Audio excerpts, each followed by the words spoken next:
Mungu anataka kuhakikishia shetani na nani na wanadamu kwamba unaokoka.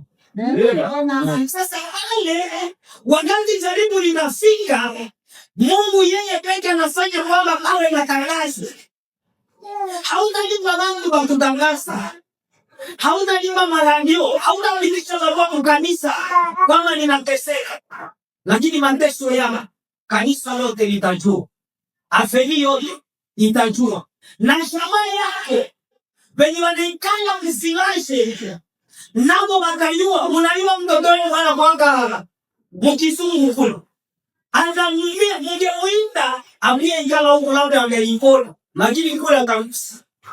Haulituma habari. Labda na telefone haupandikia mtu. Lakini habari zilifika. Utaanza sikia wako flash ndio wanatuma habari. Mwambie yule babake aliyesema mashamba huko kwa imam. Mwambie leo kule. Wengine watakutumia habari na hicho nyumba gani aliyetanga mwa ile ya suka mitoto. Akionge kule. Wengine atatuma habari. Anastalia mie baba yake nilimfanga silitanga kingali hapa.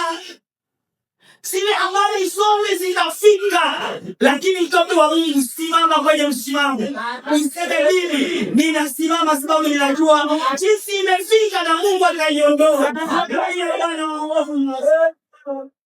Ningeweza kufika kwa njia moja, lakini maandiko yanasema Bwana akaniondoa kwa njia ngapi?